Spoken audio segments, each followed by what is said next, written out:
So early along, I found out about something called the global grid, that all the pyramids are actually built on these geometric lines.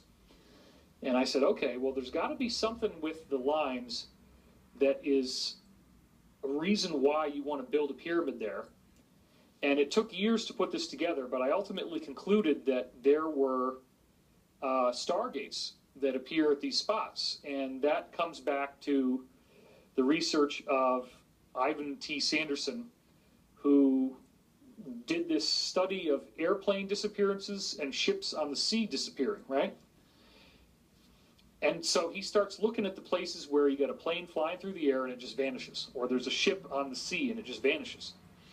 It turns out that this clustered around 10 points that were all equidistant from each other, and if you add the North Pole and the South Pole, you get 12, and they're all totally equidistant.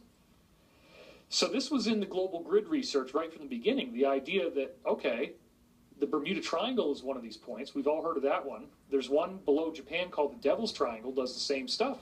Where are they going? Where are these airplanes going?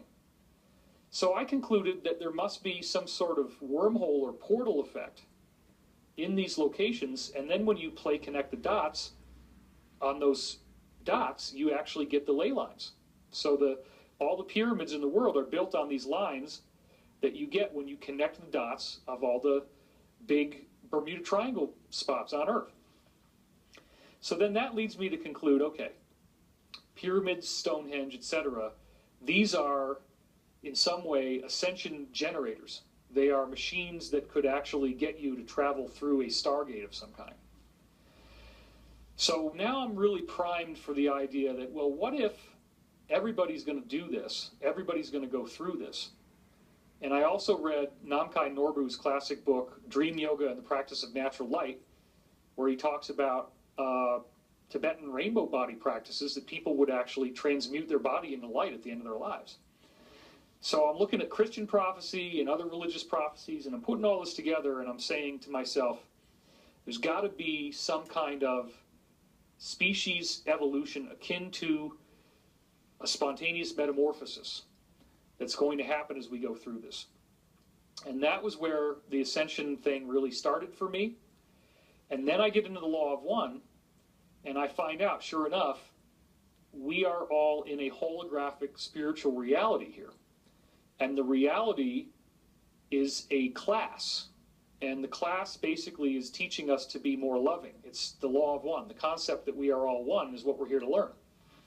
So as we go towards that consciousness of oneness, we become more loving because we realize, why would I be angry at you? Because you're just another me. When I see you, I'm looking into my own reflection in the mirror. There's no separate self. There's only identity. That's one of the great law of one quotes. So it gets really technical in the law of one, and I'm looking at this going, these folks, clearly they have all this scientific knowledge that I'd already seen in 3 years of researching 300 different books on this ancient civilization stuff.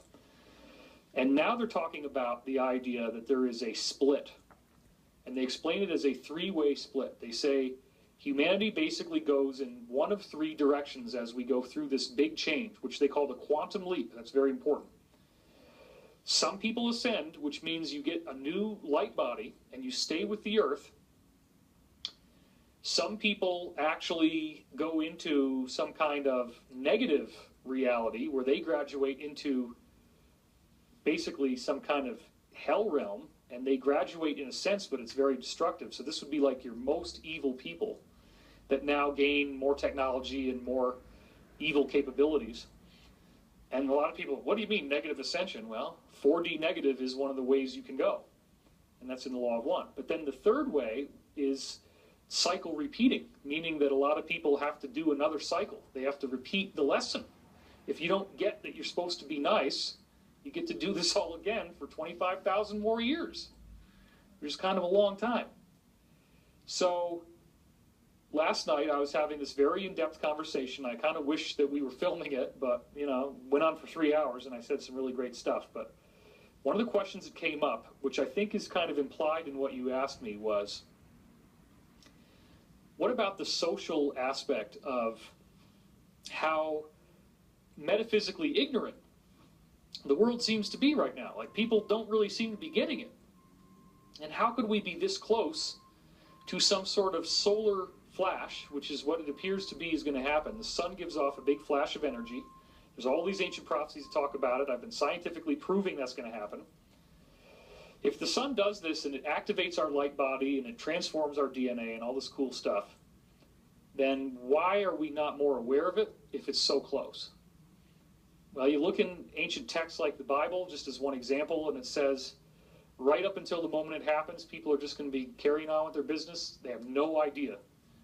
There's going to be, in fact, there's a quote from Jesus where he says, if you're on the roof of your house, when this thing happens, you're not even going to have time to run back down inside the house. Boom. It's just done. So something happens really fast. Then that gets into the incredible social tension that we have in our society today. Why is it that people like us, and by us I mean the four of us here, I think we're all basically ET souls, we can get into that if you want. Why do people like us get targeted by people who are very negative and manipulative? Why do they come after us? Why are they trying to hurt our feelings? Why do they seem to sense that they can take advantage of us in some way? And why do they seek us out? And the thing that was in the Law of One that I've known for a long time, and then I realized, well, I haven't really been explaining this very much lately, is everybody has a soul, and when you get hypnotized into the in-between life state, Dr. Michael Newton discovered that whether you're a Hindu, a Buddhist, a Christian, a Muslim, or an atheist, doesn't matter what you are, everybody has the same type of spiritual focus in the afterlife, because you can hypnotize people to that state in between lives. And it turns out that that in-between life state gives you 10 sequences, 10 steps of experience that you're all going to go through. And some people know that they're really not making it when they go down and have another lifetime, that they're screwing up, that they're not getting what they're supposed to be getting out of this. And the people who understand subconsciously in their spirit that they're not going to be ascending are very angry right now, because they're going to have to come back and they're going to have to do this all again. And what happens is they become very manipulative, controlling, and resentful towards the people that they subconsciously know have made it, that are going to make the grade.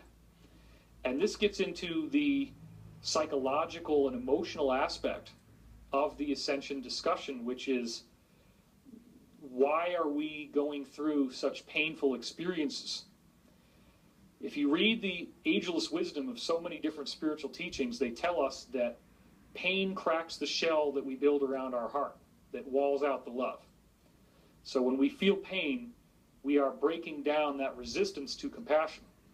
So this type of painful experience ultimately gives us incentive to want to be more loving, because we don't want others to feel the way that we're feeling when we go through that pain.